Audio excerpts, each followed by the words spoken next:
के साधक होते हैं जिनको बहुत समय लगता है भगवत प्राप्ति में, कई जन्म लग सकते हैं। कुछ साधक होते हैं जिनको इसी जन्म में प्राप्त हो जाते हैं। तो उन साधकों का वर्णन करते हैं कि जो भगवान की प्राप्ति तो चाहता है परंतु विषय भोगों में आसक्त बहुत ज्यादा है। अंदर एक चाह भी है कि भगवान मिल जाए तो ठीक है, लेकिन विषय भोगों की आसक्ति बहुत ज्यादा है। विषय भोगों की प्राप्ति में बाधा हो तो भगवान की चाह भी छोड़ देगा। कभी वो भगवान का भजन करता है तो कभी विषय भोगों को भोगता है। ऐसे साधक के लिए अनेक जन्म संसिद्धि, अनेक जन्म संसिद्धि, अनेक जन्म लगेंगे। अपने अपने हृदय को जांचना चाहिए कि हम किस कोटि के साधक हैं। दूसरा साधक वो है जो विषय भोगों की प्राप्ति भी चाहता है और भगवान को भी चाहता है और बराबर साधन करता है। ये उससे श्रेष्ठ है। जो पहला वर्णन किया गया उससे श्रेष्ठ है। वो तो छोड़ भी देता है, ये छोड़ता नहीं, न भगवान को छोड़ता न विषय भोग को छोड़ता है। ये उससे श्रेष्ठ है, पर इसको भी कई जन्म लगेंगे। भगवान का भी भजन छोड़ेगा नहीं, पर विषय संयोग मिलेगा तो छोड़ेगा नहीं। शायद है कि इसी कोटि में बहुत से आ जाएंगे। तीसरा है जो भगवान की प्राप्ति चाहता है पर साधन में तत्परता नहीं है, भोगों में उतनी खास प्रियता नहीं है जैसे ऊपर वर्णन किए गए साधक में। इसमें तीसरे में भोगों की खास प्रियता नहीं है, मिल गया तो। ऐसा नहीं कि भोगों का वो त्यागी है, तो खास प्रियता नहीं है, वह भजन में तत्परता नहीं है। ओ कृपा हो जाएगी तो हो जाएगा, लिखा इसमें कृपा हो जाएगी तो हो जाएगा, बिना भजन किए कृपा हो। ये भी उसी लाइन में है। चौथा, भगवान के लिए प्रयत्न तो करता है, भोगों में प्रियता भी खास नहीं है, और बहुत जल्दी ऊब जाता है और छोड़ देता है। फिर पकड़ता है दूसरा साधन, फिर छोड़ देता है, फिर पकड़ता है। ये भी उसी कोटि में है। अब इनकी कोटि साधनात्मक साधकों की नहीं है। साधन तो प्रयत्न से करता है, बड़ी जल्दीबाजी से करता है, और कुछ दिन में फल ना देख करके ऊब कर छोड़ देता है। दूसरा साधन, दूसरी पद्धति, फिर दूसरी पद्धति, पूरा जीवन। पांचवा, ना भोगों में प्रीति है, भगवान के लिए प्रयत्नशील है, पर उसे संदेह है कि पता नहीं भगवत प्राप्ति होगी कि नहीं। ये ऊपर वालों से अलग है, पर इसको भी जन्म लगेंगे कि इसको संदेह है, अपने साधन पर संदेह है, साध्य पर संदेह है। छठवां, भगवान के लिए पूरी तैयारी है, साधन करता है, विश्वास है, पूरी तैयारी की इस जन्म में भगवान को प्राप्त करूंगा, भगवान पर विश्वास है, परंतु स्नेह संबंधियों से पूरा राग है। रिश्ते नाते स्नेह संबंधी त्याग की पूरी तैयारी कर नहीं पाया। भगवत प्राप्ति की तैयारी है, विश्वास भी है, पर स्नेह संबंधियों से जननी जनक बंधु सुत दारा तन धन धाम श्रुत परिवारा, इनसे संबंध नहीं तोड़ पाया। इसको भी जन्म जन्मांतर वाला खेल खेलना पड़ेगा। सातवां, भगवान के लिए पूर्ण विश्वास है, सब कुछ त्याग करने की तैयारी भी है, मनमान बड़ाई, अपने पुजवाने का नाम, अपना यश, अपना नाम हो जाए, ये भी जन्म जन्मांतरों वाले पक्ष में पहुंच गया। बहुत समझना है भगवत प्राप्ति को। भगवान के लिए विश्वास है, पूर्ण साधन में तत्परता है, लेकिन मान बढ़ाई की इच्छा है। और मान बढ़ाई मिलने पर उसे स्वीकार करता है। इस जन्म में पूरा काम हो जाना मुश्किल हो गया, क्योंकि फंस गया कीर्ति में। जो लोकैषणा है इसमें फंस गया। आठवां, भगवान के लिए पूर्ण विश्वास है, सब त्याग साधना भी है, पर मनमानी करता है, गुरु की आज्ञा में नहीं रहता। त्यागी भी है, भजन भी करता है, पर मनमानी, गुरु की आज्ञा में नहीं। जब मन आया, जैसा मन आया, जो साधन मन आया वैसा करना, ये भी सफल साधक नहीं हुआ। नवा, भगवान के लिए विश्वास है, सब कुछ त्याग है और एक लक्ष्य साधना में संलग्न है। अब आ गया 9वें नंबर पे, ये साधक है इसी जन्म में भगवत प्राप्ति। भगवान के लिए पूर्ण विश्वास, सब कुछ का त्याग और एक साधन जो गुरु ने दिया उसी में संलग्न।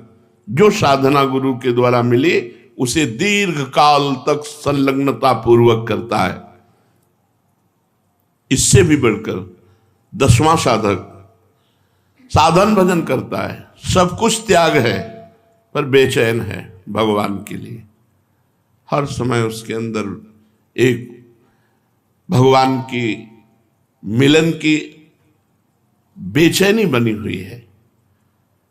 उसको असह्य हो रहा है एक एक मिनट भगवान की प्राप्ति का, क्षण भर भी चैन नहीं है। वो सब कुछ समर्पित करने के लिए तैयार है इसी जन्म में। 9 से लेकर 10, ये इसी जन्म में, ये इसी जन्म में बहुत जल्दी भगवत प्राप्त हो जाएगा। 9वां इसी जन्म में भगवत प्राप्त होगा, लेकिन 10वां बहुत जल्दी भगवत प्राप्ति हो जाएगी, सालों में। भगवान की प्राप्ति के साधन में तत्पर है, सब कुछ त्यागने को तैयार है। हृदय में असह्य बेचैनी है, कब मिलेंगे भगवान, बस केवल भगवान की प्राप्ति के लिए बेचैनी उसके अंदर। वो इसी जन्म में बहुत जल्दी भगवत साक्षात्कार कर लेगा। 11वां, केवल भजन से प्रेम है, उसे ये भी बेचैनी नहीं कि भगवान मिले। 11वें नंबर पर है, वो केवल भजन में बेचैनी, उसकी भजन न छूट जाए। भजन में अत्यंत प्रेम, कोई कामना नहीं, न भगवान से मिलने की, न जगत की कोई काम। ये सर्वोपरि साधक है। भजन के लिए भजन, भजन के लिए भजन, और जो भगवान करें, जब चाहे जैसा करें, उनकी मौज, और हर समय महाआनंद में डूबा हुआ भजन में, सिर्फ इसको भजन से मतलब, ये सर्वोपरि बात आ गई। ये अपने को जमी। कई बार 2-3 बार तो उदाहरण दे चुके 2-4 दिन में, कि गोस्वामी जी कहते हैं जब तक नियम व्रत संयम सबको रघुनाथ जी आप तौलो पल्ले पे, लेकिन भूत भविष्य वर्तमान तीनों काल का मैं नीच हूं, पर पलड़ा मेरा भारी होगा, क्योंकि मेरे पास नाम है भजन। ये जो 11वां लक्षण का साधक है, भगवान के भजन में अत्यंत प्रेम, संसार से निष्काम, और भगवत दर्शन की भी चाह की व्याकुलता नहीं, भजन की व्याकुलता। रात दिन भजन, भजन का फल भजन। भगवान की मौज हो तो मिल जाए, कि ना मौज हो तो ना मिले। कई बार ये सत्संग में कहा, अपने को केवल भजन से मतलब, भोग आदि की तो बात बहुत दूर रही, वो भगवान की भी प्राप्ति की चाह नहीं करता, वो केवल भजन के लिए ही भजन, हर समय भजन परायण।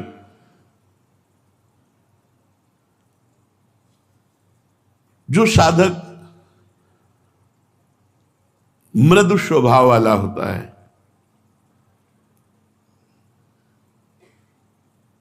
मृदु, मध्य, अधिमात्र, अधिमात्रतम साधकों के 4 भेद किए गए। इसमें कोई उत्साह नहीं रहता। जो मृदु साधक है उत्साह नहीं, तो ऐसे प्रतिभाहीन होता है, मानसिक रोगी होता है, मन में मनोराज्य चल रहे, कल्पनाएं चल रही हैं। और यह होता है गुरु अवहेलना से। दुष्कर्मी, अधिक खाने वाला, स्त्री आसक्त, चंचल चित्त, निर्दयी, अल्पवीर्य, पापरत, पर भजन भी करता है, ये साधकों की श्रेणी में रखा गया, पर है नहीं। भजन भी करता है, पर इसको का बहुत बहुत जन्मों का खेल है। मध्य साधक सर्वत्र अपने भगवान को देखने की चेष्टा, क्षमाशील, मैं जो कर रहा हूं उससे पुण्य मिलेगा, पुण्य से सुख मिलेगा लोक परलोक में। प्रिय बोलने वाला, जितेंद्रियता धारण करने की कोशिश करने वाला, गुरु आज्ञा पे चलने वाला, चेष्टा कर रहा है, पर हर कार्य में वो पुण्य देखता है। गुरु सेवा करूंगा उससे पुण्य होगा, पुण्य से ये सुख मिलेगा। ये श्री जी की आरती करूंगा इससे पुण्य होगा, पुण्य से ये सुख मिलेगा। वो पुण्य देखता है सेवा परायणता में, सब में। ऐसे साधक को मध्य साधक कहते हैं। ये अगर सावधान हो जाए और पुण्य भावना छोड़ दे तो 9 वर्ष में भगवत प्राप्ति हो जाएगी। इसके लिए तो जन्म जन्म कहा गया, जो पहला मृदु साधक, इसके लिए कहा गया केवल एक बात छोड़ दे, पुण्य लाभ। पुण्य लाभ होगा, हमें पुण्य, यमुना जी जा रहे हैं हमें पुण्य मिलेगा, राधा वल्लभ जी जा रहे हैं पुण्य मिलेगा, गुरु जी की सेवा करे पुण्य। ये पुण्य लाभ छोड़ करके साधना में लिप्त हो जाए, आसक्त हो जाए, तो 9 वर्ष में भगवत प्राप्ति हो जाएगी इसको।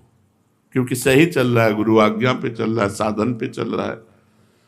इससे श्रेष्ठ साधक, अधिमात्र साधक, स्थिर बुद्धि, मंत्राकार वृत्ति, नामाकार वृत्ति, मनोलय के साथ साधना, उसी में डूब रहा है। मंत्र चल रहा है बस उसी में डूब रहा है, नाम चल रहा है उसी में डूब रहा है, वाणी पाठ तो उसी में डूब रहा है। वीर संचित, ब्रह्मचारी, स्वाधीन, किसी विषयों के अधीन नहीं, दयावान, क्षमावान, सत्यनिष्ठ, गुरु सेवा परायण, साधन में तनिक भी प्रमाद नहीं, हर समय पूर्णतया साधन में ही लगा। ऐसा महाबुद्धिमान साधक 6 वर्ष में भगवत साक्षात्कार कर लेगा। 6 वर्ष में भगवत साक्षात्कार कर लेगा। जो अधिमात्र साधक है 6 वर्ष में भगवत प्राप्ति हो जाएगी। रात दिन मंत्राकार वृत्ति, ब्रह्मचर्य परायण, यार 6 वर्ष की तो बात है, जाने कितने करोड़ जन्म बर्बाद कर दिए। स्थिर बुद्धि, मंत्र में, नाम में तदाकार वृत्ति, मनोलय के साथ जब मन डूब रहा है उसी में, राधा राधा राधा राधा। ब्रह्मचर्य परायण, स्वाधीन, किसी विषय के अधीन नहीं, दयावान, क्षमावान, सत्यनिष्ठ, गुरु सेवा परायण, और साधन में पूर्ण समर्पित चित्त, जिद्दी स्वभाव, उत्साही, बलवान।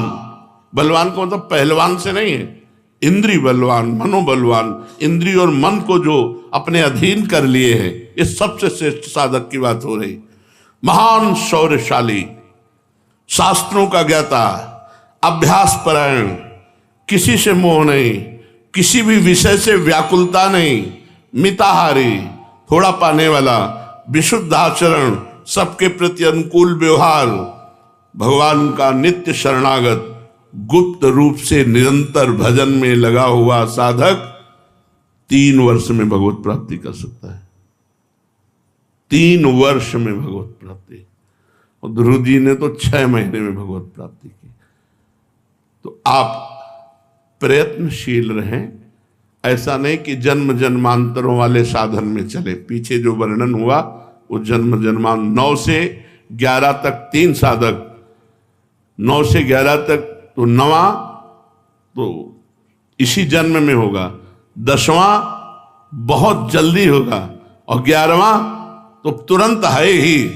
वो तो वर्तमान स्थिति में है, क्योंकि उसको भजन के सिवा और कुछ चाहिए ही नहीं। तो इसमें पहला मृदु साधक जिसको जन्म जन्मांतर लगेंगे, मध्य साधक 9 वर्ष में भगवत प्राप्ति, अधिमात्र साधक 6 वर्ष में भगवत प्राप्ति, और अधिमात्रतम साधक 3 वर्ष में भगवत प्राप्ति। जैसे अपने लोगों के गंगा किनारे का जो समय कटा 20 वर्ष, वो इसी में कटा। न खान पान, न मित्रता, न रिश्ते, न नाते, न कोई, न कुछ नहीं, केवल भगवान। शिव शिव शिव शिव शिव, शाम सदा शिव। हर पवित्र है तो मंत्राकार वृत्ति, अपवित्र है तो बस हर समय वायु स्पर्श करती तो ऐसे करते गंगा, हमारे भगवान शिव आलिंगन कर रहे हैं वायु रूप से। ये बड़ा मनोभाव, बड़ा आनंद का भाव होता है। तो आप क्या समझते हैं, हम किडनी के रोग में पीड़ित पड़े रहते हैं, पद चल रहा है, सामने प्रियाजू की झांकी है, कैसे तुम्हें बताएं।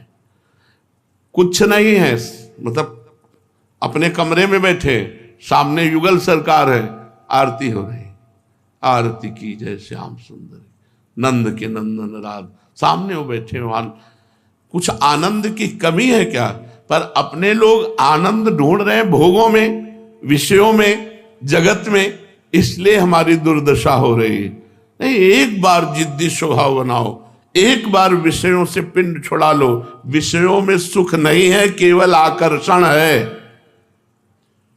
भगवान में आकर्षण भी है और सुख भी है, विषयों में सुख नहीं। हमारी बात समझ लो, केवल भ्रम है, आकर्षण है। यदि तुम पहले चिंतन न करो विषय का और फिर भोग लो, तुम्हें सुखानुभूति हो जाए तो मुझे बता लेना। जब तुम चिंतन करते हो विषयों का और भोगते हो तो वो चिंतन वाला सुख तुम्हें मिलता है। आकर्षण केवल है, सुख नहीं है। भगवान सुख समुद्र भी है और आकर्षण भी है, उन्हीं का आकर्षण है। इसमें विश्वास करे साधक कि बिना साधना के भगवत प्राप्ति नहीं हो सकती। न वेश धारणम सिद्धे कारणम न च तत्कथा, क्रियैव कारणम सिद्धे सत्य में तन्न संशया। ना तो भेष बनाने से भगवान मिलते हैं, कपड़ा रंगने से, और न बहुत बात बनाने से, चातुरता पूर्वक बहुत बातचीत उपदेश करने से भगवान नहीं मिलते। भगवान मिलते हैं भजन करने से। क्रियैव कारणम सिद्धे, क्रिया ही कारण, भजन क्रिया ही सिद्धावस्था के लिए कारण है। सत्य में तन्न संशया, मेरी इस बात में संदेह मत करना। न भगवान भेष धारण करने से मिलते हैं, न भगवान बातचीत लच्छेदार भाषण करने से मिलते हैं। भगवान मिलते हैं तो भजन करने से मिलते हैं। असल में ऊंचा साधक वही है जो अपना सर्वभार भगवान पर छोड़कर निरंतर, बस यही है, यही है जीवन का सार। अगर पकड़ पाओ तो पकड़ पाओ। असल में ऊंचा साधक वही है जो सर्वतोभावेन अपना भार भगवान पर समर्पित करके रात दिन भगवान के भजन में लगा। बस दुनिया का परपंच, दुनिया के योग साधनाएं भगवान पर सब, इस पर बहुत बार चर्चा हुई। आश्रय और भजन वही सर्वत्र लिखा हुआ है, जो हृदय में आता है वही लिखा हुआ। असल में ऊंचा साधक वही है जो सर्वथा सर्वतो भावेन भगवान में समर्पित है। सर्वतो भावेन, कोई भी भावन्य से नहीं, सब भगवान से, और अपने को भगवान पर छोड़ दिया और खूब भजन में तत्पर। बस सार बात यही। अब भजन में प्रीति कैसे होगी? साधक वही जो खूब भजन में डूबे। तो भजन में क्यों नहीं डूबता? अन्य व्यक्ति का महत्व, अन्य वस्तु का महत्व, अन्य साधनों का महत्व। सर्वेषु साधन वरेषु चिरम निराशा। किसी भी अन्य साधन का तिरस्कार न करो, पर नाम में दृढ़ विश्वास कर लो। अनन्य विश्वास केवल नाम में करो कि हमारा काम तो केवल नाम से होगा। साधन, हमारा विश्वास है कि इस जन्म की सार्थकता केवल नाम है। ये हमारे हृदय की भी बात है। हर प्रश्न का उत्तर नाम में ही होता है। नाम से ही, बहुत ध्यान से सुनना है, बड़े अमृतमय वचन और सिद्ध पुरुष के वचन हैं।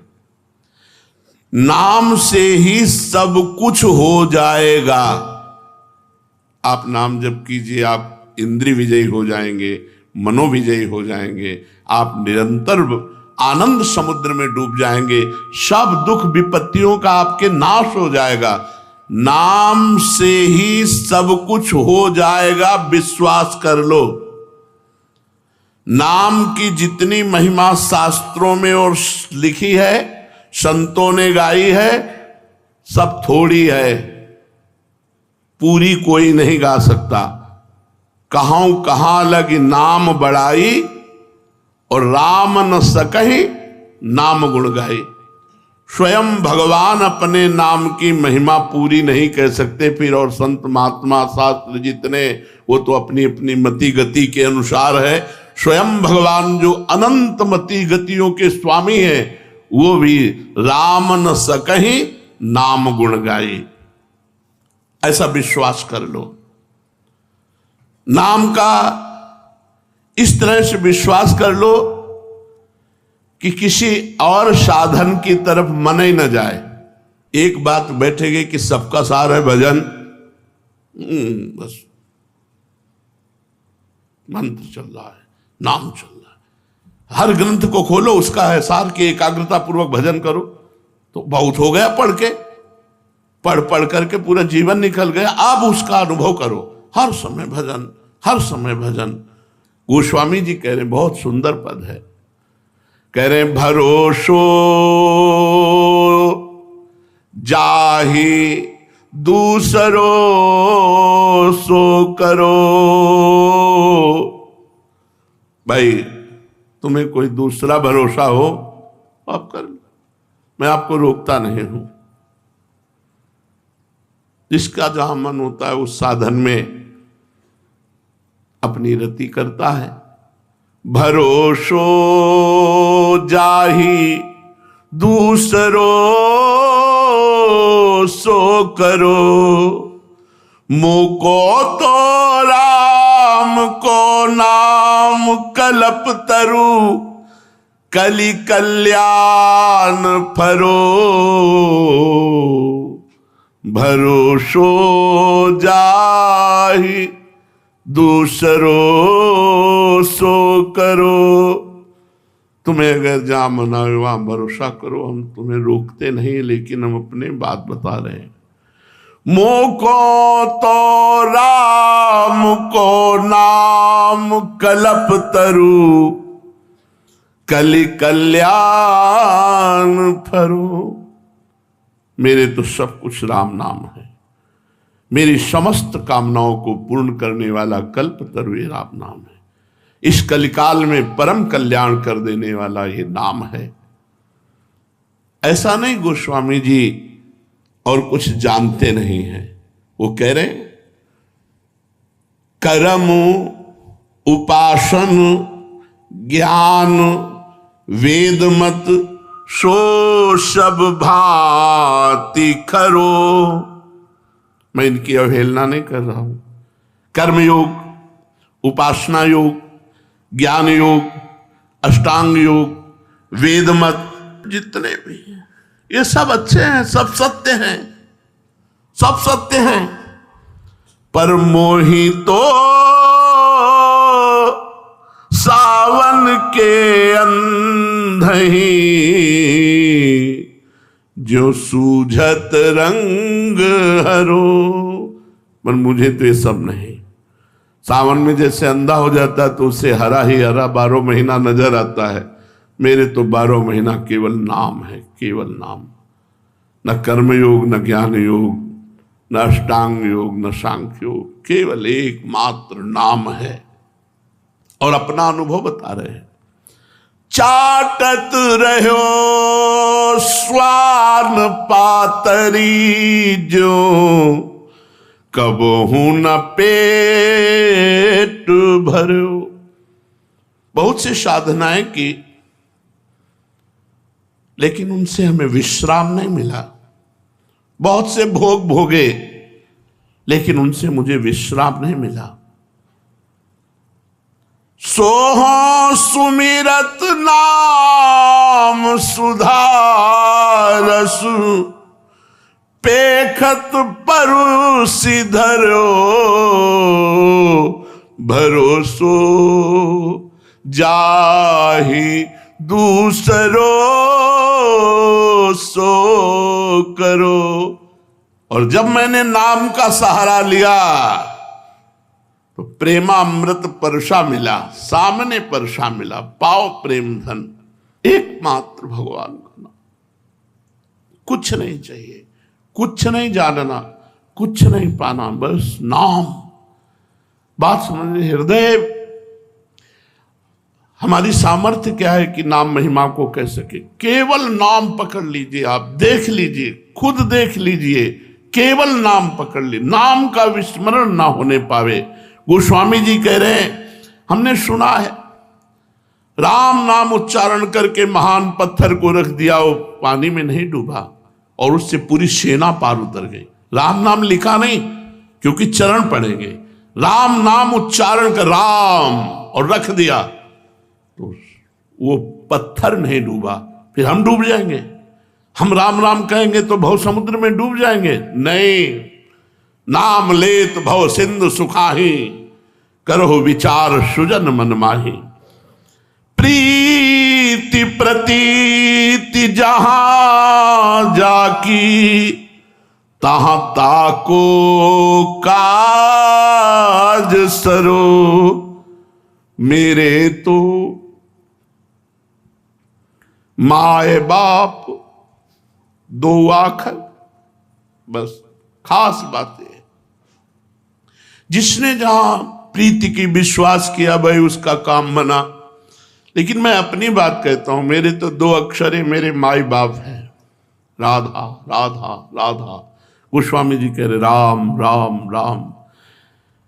मेरे तो माए बाप 2 आखर, हों शिशु अरनियरो। जैसे छोटा बालक और कुछ खा के जीवित ही नहीं रह सकता, केवल मां के स्तनों का दुग्ध पान करके ही जीवित रह सकता है, ऐसे मैं तो बालक हूं। मेरे माई बाप मेरे राम नाम 2 अक्षर हैं, बस इन्हीं से मैं जीवित हूं, इन्हीं से मैं पोषित हूं। शंकर साखी। देखो, महापुरुषों को आवश्यकता नहीं है किसी कसम की, लेकिन प्रायः महापुरुषों ने कसम खाई है, क्योंकि हम लोग बड़े अविश्वासी हैं। जैसे हरिवंश महाप्रभु ने कहा, रहो को काहू मन ही दिए। जैसे गोस्वामी जी कह, भरोसो जाहि दूसरो सो करो। तुम्हारे मन में आवे तो तुम जिसका मन आवे भरोसा करो। ऐसे हरिवंश गोसाई चंद कृपा करके कह रहे हैं, हमारे प्राणाधार हैं, रहो को काहू मन। कोई कहीं भी मन दो, लेकिन मेरे प्राणनाथ श्री श्यामा शपथ करो तृण छे। कसम खा के कहता हूं, तृण छू के कहता हूं कि मेरे प्राणनाथ श्री श्यामा है, मेरा सर्वस्व श्री श्यामा है। यहां गोस्वामी जी कह रहे, शंकर साखी जो राखी कहो कछु, तो जरि जी गरो। भगवान शंकर को साक्षी करके कहता हूं, यदि कुछ भी छुपा रहा हूं, मैं बिल्कुल हृदय खोल के कह रहा हूं, अगर कुछ भी झूठ बोलूं तो मेरी जबान गल करके गिर जाए। अपनो भलो राम नाम ही ते, तुलसी समुझी परो। हमारा तो एकमात्र नाम से ही यही हमारी समझ में आया है। गोस्वामी जी कह रहे हैं, भगवान शंकर को साक्षी करके कहता हूं, यदि जरा भी झूठ बोलूं तो हमारी जबान गल जाए। मेरे जीवन का सार है राम नाम, बस राम। ये 2 अक्षर मेरे माई बाप है, मैं बालक हूं, मैं इसी से जीवित हूं। ये नाम में ऐसी आदर बुद्धि हो जाए, नाम में ऐसा प्रेम हो जाए, मुझे नाम ही भी नहीं चाहिए। जैसे 11वां साधक का लक्षण सुना कि उसके अंदर भगवत दर्शन की भी लालसा नहीं, केवल भजन के लिए भजन, केवल भजन।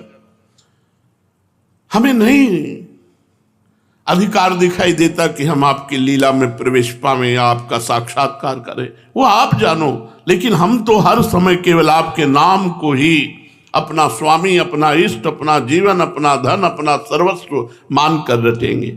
नाम में वैसी ही आदर बुद्धि हो जैसी भक्त की भगवान में होती है, और भगवान से भी ज्यादा, क्योंकि भगवान के हृदय में रहते हुए हमारा कल्याण नहीं हुआ। सबके हृदय छत्र विकारी, सकल जीव जगदीन दुखारी।